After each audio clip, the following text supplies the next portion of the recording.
Hello, everybody, and I've got another good story here, which is exactly proves what I've been saying for quite a while now. Basically, it's to do with national service. So, for those of you who haven't seen the news already this weekend, we'll get straight into this, and I'll give you my opinions on it as we go through it. So, Rishi Sunak says he will bring back national service if Tories win general election. The Prime Minister, I nearly said another word then, the Prime Minister unveiled a plan that would see 18-year-olds given the choice of a full-time military placement for 12 months or a scheme to volunteer for one weekend a month for a year. Now, I have got quite a few videos on this recently about how the government is trying to normalise military conscription being brought back, and I don't think it's going to end with this either. And I do think that this is part of a preparation for going to war with Russia. I have given many reasons on that, and if you go into the playlist called Military Affairs, I'll put the link below. You'll be able to get my opinions on that. And again, this is just part of a normalisation. And I don't think that this is going to be limited just to the Tories either. I do think the other main parties are going to be in on this. And I do think this is part of a longer term plan by the establishment and the civil service and everything in taking us to war in the future. Basically, going to war, you can't just do it on a whim. It takes a lot of preparation. It takes a lot of planning. And the groundwork needs, the foundation, so to speak, needs to be laid. And if we're going to war with Russia and possibly China and maybe Iran, we are going to need conscription for that. Now, I'm not saying I agree with that. I'm not saying I want that. I'm just saying what would need to happen in order for that to take place.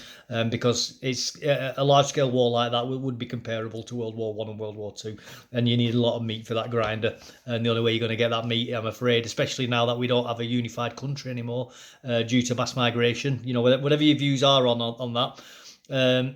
Multicultural, multi-ethnic societies are less unified and are less cooperative, and therefore trying to encourage people to engage in a large-scale war like World War One or World War Two. In order to get the volunteers for that, you need a very homogenous society because people feel like they're fighting for their extended family, so to speak.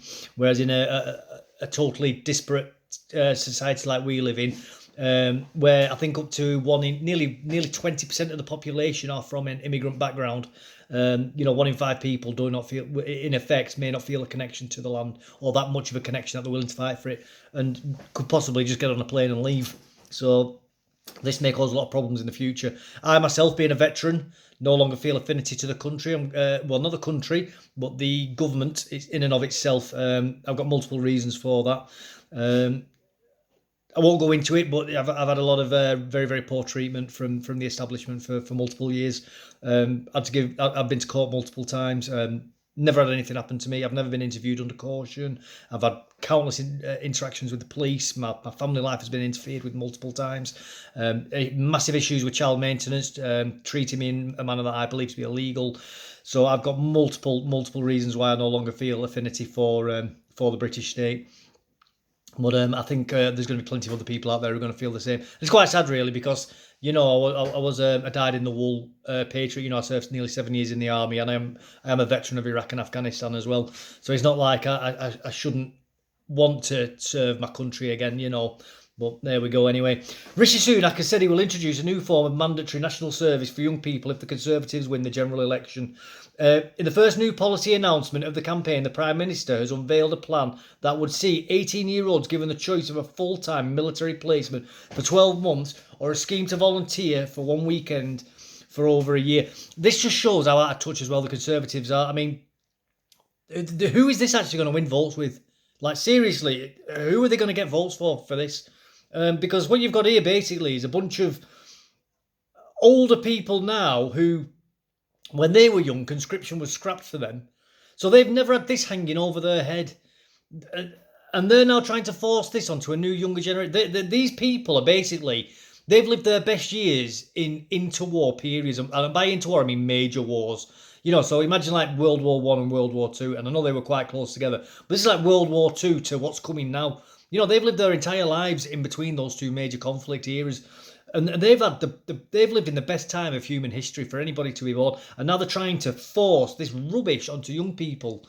It's disgusting. Who the heck do these people think they are to do this to somebody? When they didn't have to have any of this done to them. It's so... They've destroyed the economy. They've trashed the unity of the country. they've effed up the housing market. Like these young people can't buy houses now because we have that much migration into the country. House prices are just infinitely inflated. It's just they've destroyed the jobs market by flooding it with unskilled labour from abroad. They've turned the university system into a joke now, where they're more concerned about just getting bums on seats than they are about actually giving people a decent education.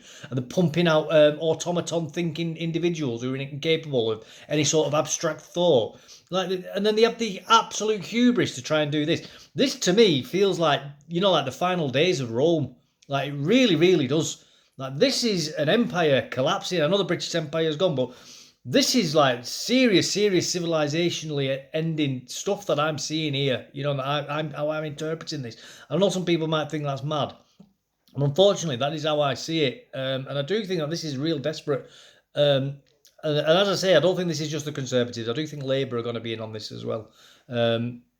Well, anyway, let's carry on. The placement will be selected with tests used to decide who is eligible and involve working with the armed forces or in cyber defence.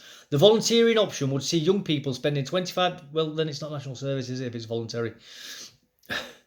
The volunteering option would see young people spending 25 days with organisations such as the police, the fire service, the NHS or charities that work with older isolated people. Mr Sunak said the new model would provide life-changing opportunities for young people and allow them to learn real-world skills. Writing in the Mail on Sunday, the PM said, "To those who complain that making it mandatory is unreasonable, I say citizenship brings with it obligations as well as rights. Being British is about more than just the queue you join at passport control." Now, I do agree with that, and I also believe that we don't have magic soil, so that when somebody gets off an aeroplane, they suddenly become British and they cast off all of the previous preconceived ideologies and living patterns. So I absolutely do agree with that. By the way, that is very, very true. Being British is more than a passport and a birth certificate. I know he didn't say birth certificate, but I am saying that. I don't think that just being born here makes you British either. And I do believe that in order to have human rights, and I do believe this is what he's alluding to with that statement. You can't just have human rights; you've also got to have human responsibilities, and part of your responsibilities is, and we've got to think back to ancient humanity here, where you were part of a tribe. You weren't. Tribes don't have individuals; they're a collective of people that work towards the betterment of the tribe. And because we've become such, and this is a hard thing for people in the modern day to grasp. Because our societies have got so big, and because we produce such big surpluses now, we're able to allow people to freeload, and we're able to absorb that. That shows the success of the system that we live in, where people can freeload in large numbers now. Whereas any other time in history, the amount of freeloaders that we have, it'd be completely unsustainable, and the civilization would collapse into anarchy and starvation. But at some point, the system, even with how much surpluses we do produce, at some point the system will collapse. It can only handle so many freeloaders before it's too much. We don't have a fully automated. I mean, if we had a fully automated system, then yeah, everybody could freeload, but we don't. So people still have to work, and why should the people that work have to get taxed to death for the freeloaders to freeload? It's not right. But so I do agree with that. I do believe that there is work that everybody can do, no matter how disabled you are. There is always something you can do, and it should obviously be within the realms of a person's ability to what they can do. But everybody should work towards the system, and it will make people feel better who don't work. They'll feel like they are contributing. It doesn't have to be anything difficult. It could just literally just be, sorting out letters to get posted out, putting letters in envelopes or something like that. There's always something somebody can do. The Tory party has also suggested national service would cut crime, saying research shows volunteering can increase social responsibility. That's also very true. I know the police as well, they do like to send criminals to meet victims. And this is obviously specific to each individual and each victim. But you can find that, say, like you've had young people who've been throwing bricks through somebody's window or graffitiing, and it's been upsetting an old person. If they actually meet that old person and speak to them, and actually they then become a human being as opposed to just a blank target, so to speak. And so that in effect can actually, it is true. That is actually real. So by getting people to interact with the community, it can give them a sense of responsibility. So when they're the ones who are actually going out cleaning the graffiti and picking up the litter, it makes them more reluctant then to litter and graffiti, because they're then suddenly responsible for that, and they've then become more proactive in stopping others as well. And that's what we used to do in history. You used to get the local thug and get him on board to police the local area, not necessarily as a police officer, but that person would then be more inclined to keep control of everybody else. And this is something that we used to do normally through history, and we've forgotten about these basic civilizational rules at work. The specifics of the plan would be established through a new Royal Commission, a type of advisory committee set up to investigate significant issues. Conservative sources said that the commission would look at possible non-criminal sanctions for any teenagers who refuse to take part in national service. Well, I mean, that's got no teeth then, has it? Because what are you going to do when all the kids start refusing? What are you going to do? You're going to put them all on the naughty step. You're going to give them national service because they're not doing the national service, and then they'll refuse to do that. What are you going to do? You're going to give them community service order. Oh, you refused your national service of community service, so now we're going to give you a community service order. And then they're just not going to turn up to that either, are they? It's pathetic. This is the problem with the government, they're weak. They're so goddamn weak, and this is what I keep saying about them as well. These are spineless individuals who haven't got the gumption. They want to say all the right words to please the ears, but then when you start getting to the nuts and bolts of it, when you start really breaking it down, you just see that again, they're just being weak. And they're just trying to, it's all fart and no poo. That's the problem with them. Details such as exemptions from the scheme would also be established through this body. Well, that's going to be most of them getting off it as well. They'll all just start saying, oh, I'm depressed. Oh, I feel I hate myself and I can't do it. Oh, woe is me, woe is me.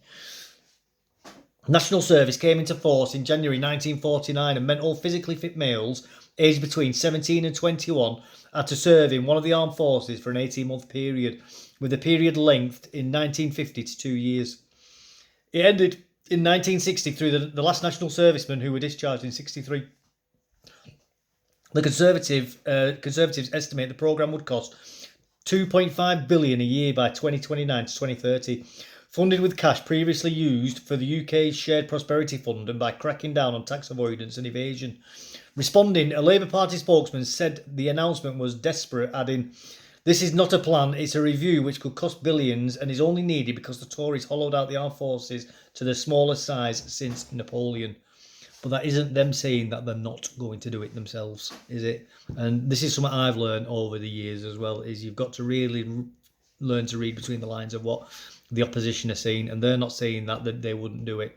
So don't think that just because they're doing a scathing attack in regards to what they've said, which is, and it's true as well what they've said there, I do agree with that, that's still not them saying they're not going to do it either. So to me, that says that Labour are on board with this. It's just that they don't like the way that the Tories are going about with it. Anyway, I'll put the link to this below. This was Sky News. Don't take what I've said on board yourself. Please do read the article. Make your own minds up. I don't think I'm wrong in what I've said, but I admit I could be. Everybody, I'm not fallible. I'm a human being at the end of the day. So please do, read into it yourself. Make your own mind up, and if you found that interesting, insightful, useful, any of that good stuff, please do like, subscribe. Definitely please put a comment below. Whether you do or you don't agree with me, as I say, I'm not a closed book, and if your arguments are strong enough, I'm willing to change my mind on things. It's just I do believe that what I'm saying is correct. Anyway, I'm going to leave it at that. We're coming up to 14 minutes now, and I've waffled on enough. I'm sure you've got better things to do. Anyway, I'll take care now. Thank you, and goodbye.